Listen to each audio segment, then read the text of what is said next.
एक पत्नी जिसको देवी माना जाता था, अभी वही पत्नी दरिंदगी पार कर रही है। थोड़ा-थोड़ा सा बात के लिए अपना पति का कत्ल करके और अपने बच्चों का भविष्य खराब कर रही है। बस अपना एक शौक के लिए कई-कई ज़िंदगियाँ बर्बाद हो जा रही है। आज की कहानी भी ऐसा ही है। एक पत्नी बस एक जिस्म के शौक के लिए अपना पति का कत्ल करती है और 2 बच्चे को अनाथ करती है। आइए कहानी में को पूरा सुनने के लिए वीडियो पर बने रहें। हाँ, तो नमस्कार, आप देख रहे हैं द रियल क्राइम और मैं आपके साथ रंजीत गुप्ता। अगर हमारा मेहनत पसंद आए तो वीडियो को लाइक करें, चैनल को सब्सक्राइब करें और कमेंट करके ज़रूर बताएं कि ऐसी-ऐसी पत्नियों को क्या सज़ा मिलना चाहिए।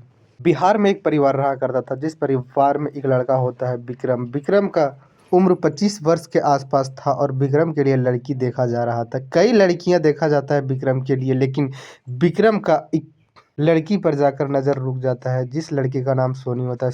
सोनी का फोटो जैसे ही विक्रम के पास जाता है, विक्रम फोटो में ही देख के सोनी को पसंद कर लेता है और एक बार इधर से देखने जाते हैं, एक बार उधर से देखने आते हैं। दोनों तरफ से पसंदा-पसंदी हो जाता है। यानी विक्रम जो सोनी को पसंद किया था, इसके घर वालों और विक्रम भी पसंद कर लेता है और सोनी जो थी वह विक्रम को पसंद कर लेती है और विक्रम के घर वालों को भी पसंद कर लेती है, जिससे इन दोनों में रिश्ता बन जाता है। एक डेट रखाया जाता है और उस डेट में शादी होता है। शादी के कुछ वर्ष बाद इन दोनों के 2 बच्चे होते हैं और बच्चे के साथ सारे परिवार काफ़ी ज़्यादा खुश थे। लेकिन इस परिवार में दिक्कत तब आता है जब विक्रम का 2 बच्चे और पत्नी का खर्च उठाना बिहार के गांव से बड़ा मुश्किल हो रहा था। और फिर विक्रम एक दिन अपना दोस्त से बात करता है और काम पता चलता है गुड़गांव में, और गुड़गांव में अपना परिवार को यानी अपने पत्नी और 2 बच्चे को लेकर जाता है और वहाँ एक कमरे किराए पर फ्लैट लेता है और फ्लैट लेने के बाद अपने पत्नी और बच्चे को वहीं शिफ्ट कर देता है और खुद भी वहीं रहता है। लेकिन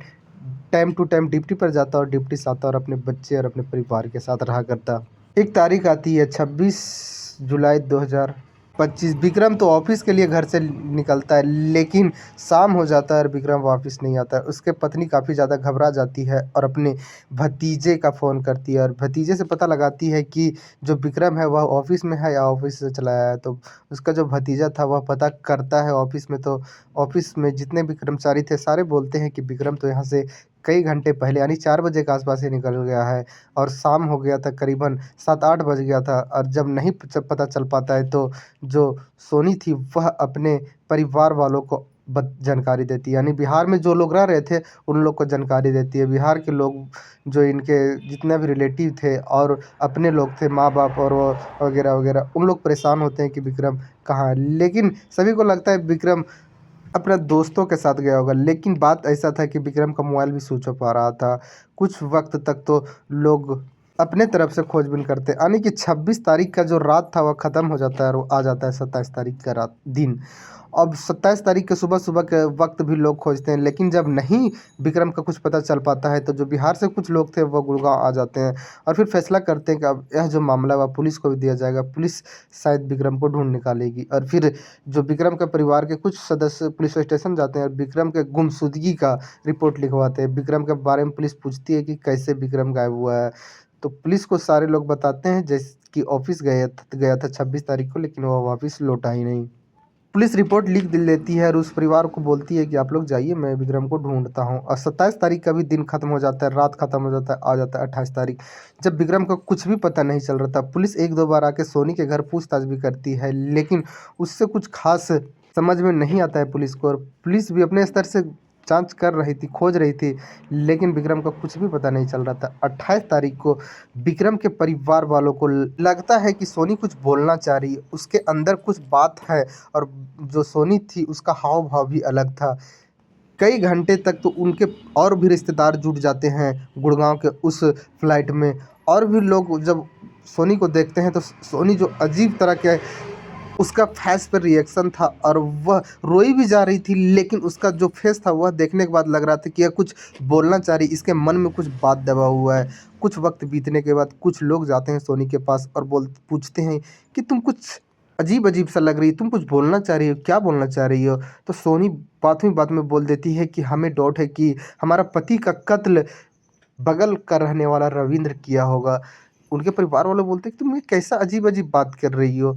अभी विक्रम कहीं गया होगा, तुम उसका कत्ल के बारे में बात कर रही हो। फिर सोनी बोलती नहीं, हमको पूरा यकीन है कि विक्रम का कत्ल रविंद्र ही किया होगा।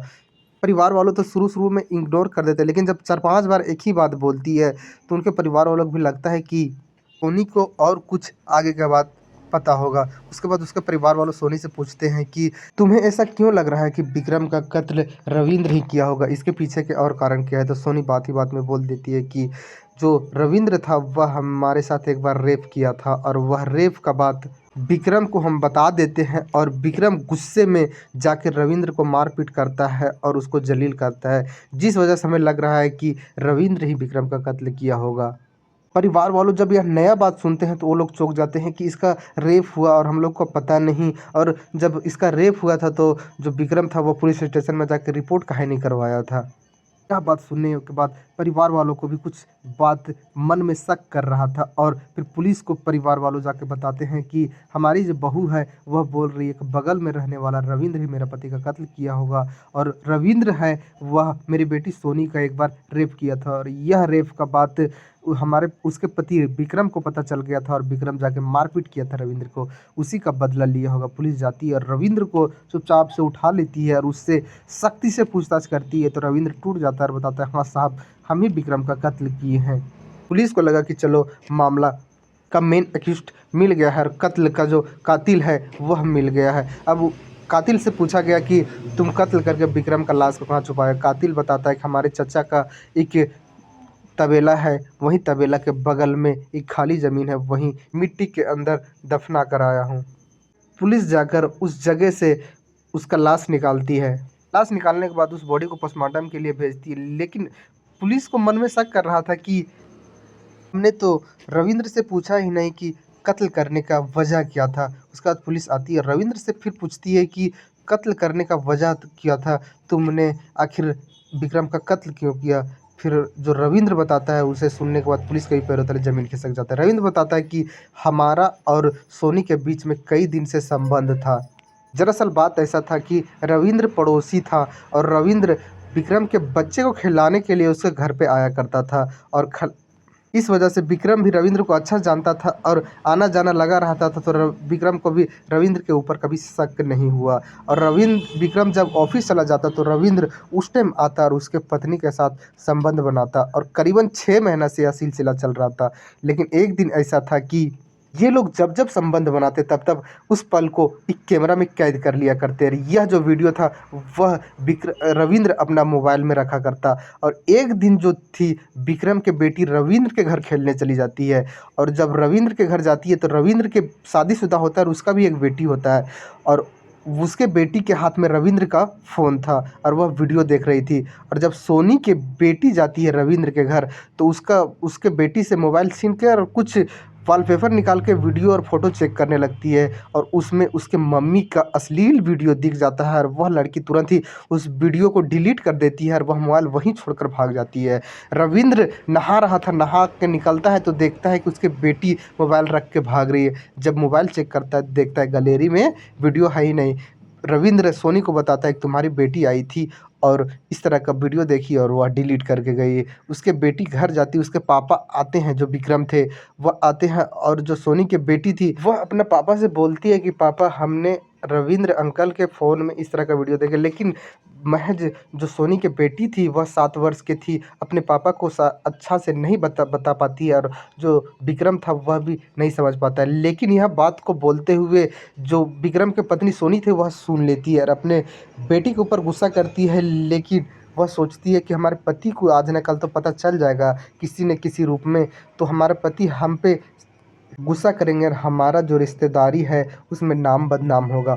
और वह एक रास्ता निकालती है और फ़ोन करती है रविंद्र को और बोलती है कि हमारे पति को रास्ते के से हटा दो और हम दोनों फिर एक हो जाएंगे। रविंद्र भी खुश हो जाता है कि हमेशा के लिए हमारी हो जाएगी सोनी। और रविंद्र कत्ल करने से पहले अपने चाचा को और कुछ दोस्त को इस कत्ल में शामिल करते हैं, और कत्ल करने के बाद रविंद्र 26 तारीख को ऑफिस जाता है। ऑफिस से जब लौटने का टाइम होता है तो जो रविंद्र था वह अपना गाड़ी, 4 व्हीलर गाड़ी लेके जाता है रविंद्र के ऑफिस के पास, विक्रम के ऑफिस के पास, और विक्रम को वहाँ से बिठाता है कि मैं तुम्हें घर छोड़ दूंगा, और सुनसान जगह पर लेके जाता है और वहाँ उसको मार देता है। मारने में रविंद्र और उसके चाचा और कुछ दोस्त अन्य थे, उन लोग का हाथ होता है। उसके बाद मारने के बाद गाड़ी में लाश को डालते हैं और तबेले पर लेके जाते हैं, जो चाचा का तबेला था, वहाँ लेके जाते हैं और वहाँ एक 4 फीट का गड्ढा पहले से चाचा उसका खोद के रखे थे। उसी में विक्रम का लाश को डालकर और मिट्टी डाल देते हैं। फिर यह बात का जानकारी सोनी को देते हैं और मैसेज भी करते हैं कि काम हो गया है। जब पुलिस पूछती है कि इसका मैसेज और फ़ोन डिटेल दिखाता, फ़ोन डिटेल जब रविंद्र दिखाता है तब पुलिस को यकीन होता है कि रविंद्र का बात में सच्चाई। फिर पुलिस सोनी को उठाती है और उससे फिर शक्ति से पूछताछ करती है, तो सोनी भी टूट जाती है और सारा कुछ वही बताती है जो विक्रम बताता है, उस रविंद्र बताता है। फिर पुलिस इन दोनों के ऊपर चार्जशीट तैयार करती है और मामला कोर्ट भेजती है। अब कोर्ट क्या सज़ा देगी, लेकिन इसमें विक्रम के जो बच्चे थे, एक बेटा एक बेटी, वो लोग तो अब, माँ का तो छोड़ो साहब, लेकिन बाप का साया हमेशा के लिए खत्म हो गया। अब ये दोनों अनाथ हो गए। लेकिन जो सोनी है उसको छुड़ाने के लिए अब तो कोई नहीं बचा, इसका कोई बेल भी नहीं करवाना चाहेगा। तो अब जो सोनी है उसका ताउम्र जेल में ही कटेगा और जो विक्रम का बच्चा है उनको ज़िंदगी भर कहीं न कहीं ताना सुनना पड़ेगा। अपने माँ-बाप के बच्चों का जीवन का बहुत बुरा हाल होता है, लेकिन सोनी ने जो किया उसे भगवान भी शायद माफ़ नहीं करेंगे। इस कहानी में इतना ही। जय हिंद, जय भारत।